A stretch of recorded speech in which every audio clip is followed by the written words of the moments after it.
Assalamualaikum warahmatullahi wabarakatuh. Hamdan wa syukran lillah amma ba'd. Alhamdulillah, pada kesempatan kali ini kita berjumpa kembali dalam pembahasan kaidah bahasa Arab. Insyaallah ana akan menjelaskan tentang macam-macam fi'il.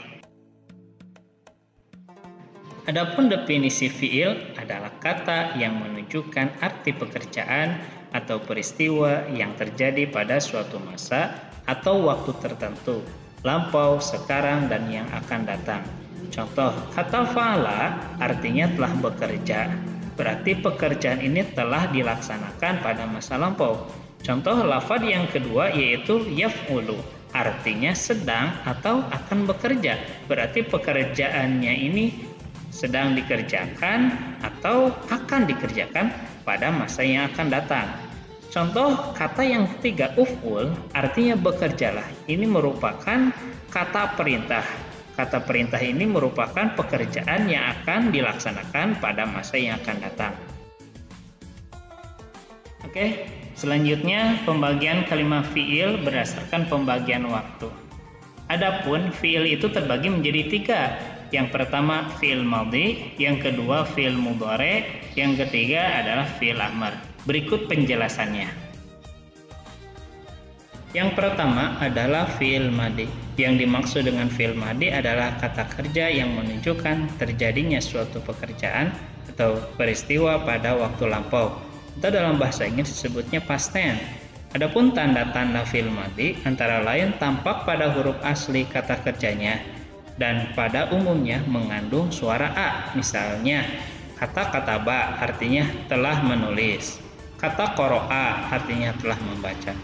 Adapun bentuk fi'il madhi itu mempunyai 14 bentuk sesuai dengan banyaknya domir atau pelaku. Domir itu berfungsi sebagai fa'il atau pelaku dengan mengambil contoh kata kataba. Maka terdapat 14 bentuk sebagai berikut. Huwa kataba artinya dia telah menulis. Bentuk asli tanpa ada perubahan. Kataba ini merupakan contoh dari bentuk fi'il madhi tanpa ada perubahan. Yang kedua, huma kataba artinya keduanya telah menulis. Untuk perubahan ini asalnya kataba ketika menggunakan domir huma maka akhirannya itu ditambahkan alif. Yang ketiga hum katabu mereka telah menulis, akhirannya ditambahkan waw sukun, kemudian sebelum waw sukun berbaris doma. Yang keempat hiya katabat artinya dia telah menulis, akhirannya itu ditambahkan tak tanis sukun. Yang kelima huma katabata artinya keduanya perempuan telah menulis, ditambahkan akhirannya tak berharokat fathah dan alif. Yang keenam hunna katabna mereka perempuan telah menulis, ditambahkan huruf akhirannya na berharokat fathah dan sebelumnya berharokat sukun. Yang ketujuh anta katabta kamu laki-laki telah menulis, akhirannya ditambahkan huruf ta dan sebelum huruf ta ada huruf yang berharokat sukun. Yang kedelapan antuma katabtuma artinya kalian laki-laki telah menulis, akhirannya ditambahkan tuma dan sebelum kata tuma disukunkan. Yang kesembilan antum katabatum kalian telah menulis, akhirannya ditambahkan tum dan sebelum tum hurufnya harus berharokat sukun. Yang ke-10 anti katabti kamu perempuan telah menulis, akhirannya ditambahkan ti dan sebelum ti disukunkan. Yang ke-11 antuma katabtuma kalian perempuan telah menulis, akhirannya ditambahkan tuma dan sebelum tuma berharokat sukun. Yang ke-12 antunna katabtunna kalian perempuan telah menulis dan akhirannya ditambahkan tunna sebelum tunna berharokat sukun. Yang ke-13 ana katabtu saya telah menulis, ditambahkan akhirannya tu dan sebelum tu disukunkan. Dan yang terakhir nahnu katabna artinya kami atau kita telah menulis, akhirannya ditambahkan na dan sebelum na itu disukunkan. Bagian kedua yaitu fi'il mudhari'. Yang dimaksud dengan fi'il mudhari' adalah kata yang menunjukkan pekerjaan atau peristiwa yang terjadi, atau dalam bahasa Inggris disebutnya present tense, atau akan terjadi dalam bahasa Inggris disebutnya future tense.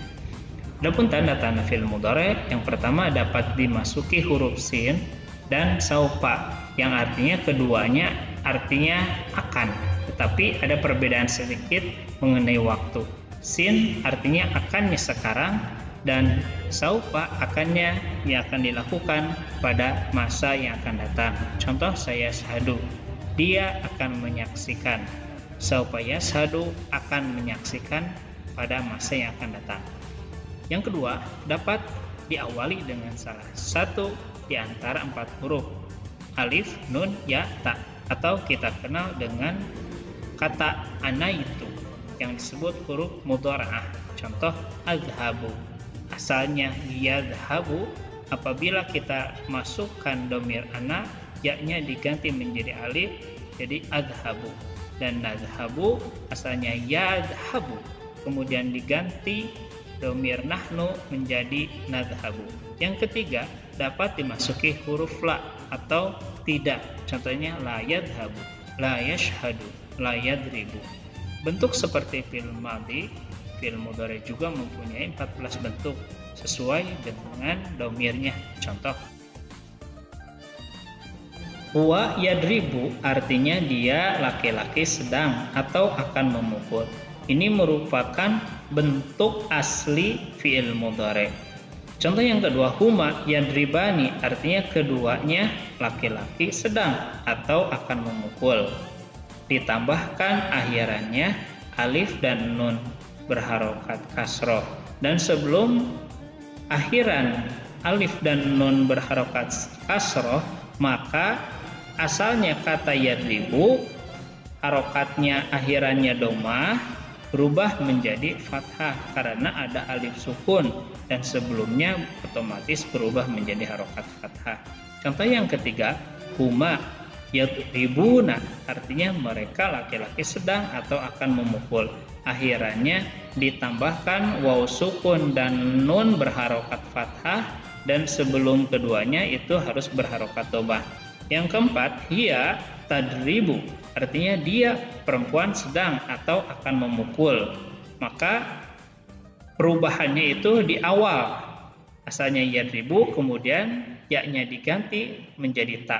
Yang kelima, huma tadribani keduanya perempuan sedang atau akan memukul. Ini perubahannya di awal dan di akhir.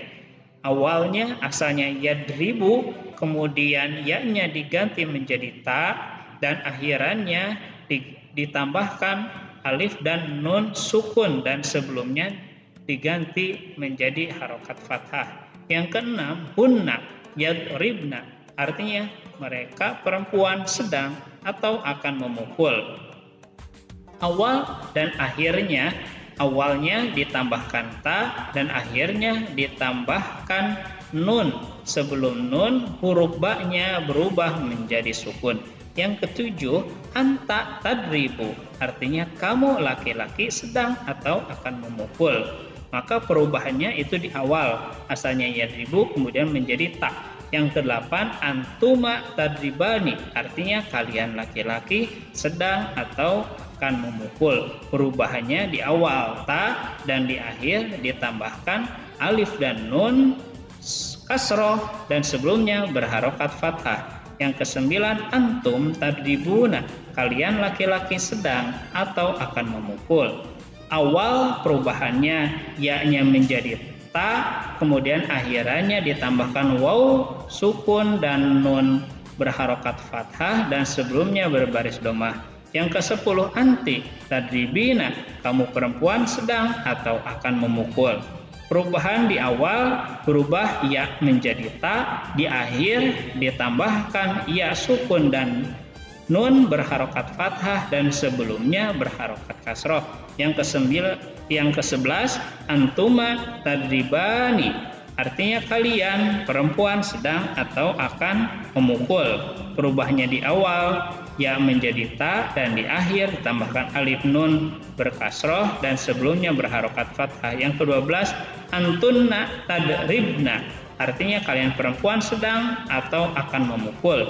Di awal ya menjadi ta, di akhir ditambahkan nun berharokat fathah dan sebelum nun diganti harokatnya menjadi sukun. Yang ke-13 ana adribu, artinya saya sedang atau akan memukul. Di awal diganti asalnya ya menjadi alif.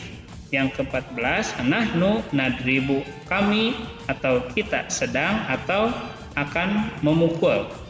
Di awal hurufnya asalnya ya kemudian dirubah menjadi na.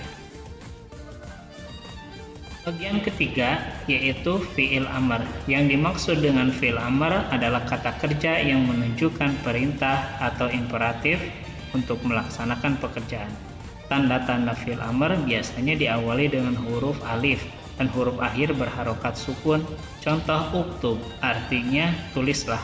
Iqra, artinya bacalah. Ihfad, artinya hafalkan. Bagaimana cara membuat fi'il amr? Secara umum itu diambil dari fi'il mudhari'. Yang kedua, yang mudhari'ahnya dibuang, kemudian diganti dengan hamzah wasol dan harokatnya disesuaikan dengan bentuk fi'ilnya. Apakah termasuk bentuk fi'il sulasi atau rubai atau khumasi atau sudasi. Yang ketiga, huruf akhir yang semula berharokat dhammah kemudian diganti menjadi harokat sukun atau nantinya disesuaikan dengan bentuk dhamirnya. Langkah-langkah membuat fi'il amr, diantaranya hanya terdapat 6 dhamir. Anta, antuma, antum, anti, antuma, antunna. Anta uktub, artinya memukullah kamu laki-laki. Ini merupakan bentuk asli dari fi'il amr. Yang kedua, antuma uktuba, artinya memukullah kalian berdua laki-laki. Akhirannya ditambahkan alif. Kemudian sebelum alif yang semula berharokat sukun diubah menjadi berharokat fathah. Yang ketiga, antum uktubu, artinya memukullah kalian laki-laki. Akhirannya ditambahkan waw sukun. Yang keempat, anti uktubi, memukullah kamu perempuan. Akhirannya ditambahkan ya sukun, kemudian yang semula uktub ba sukunnya diganti menjadi kasroh menjadi uktubi. Yang kelima, antuma uktubata, artinya memukullah kalian berdua perempuan. Akhirannya ditambahkan ta dan sebelum ta diganti menjadi harokat fathah. Yang keenam, antunna uktubna, artinya memukullah kalian perempuan. Akhirannya ditambahkan nun yang berharokat fathah dan sebelumnya berharokat sukun. Demikian pembahasan macam-macam fiil ditinjau dari segi waktu. Mudah-mudahan bermanfaat bagi semuanya dan jangan lupa subscribe, like, and share. Wabillahi taufiq wal hidayah wal afu minkum. Wassalamualaikum warahmatullahi wabarakatuh.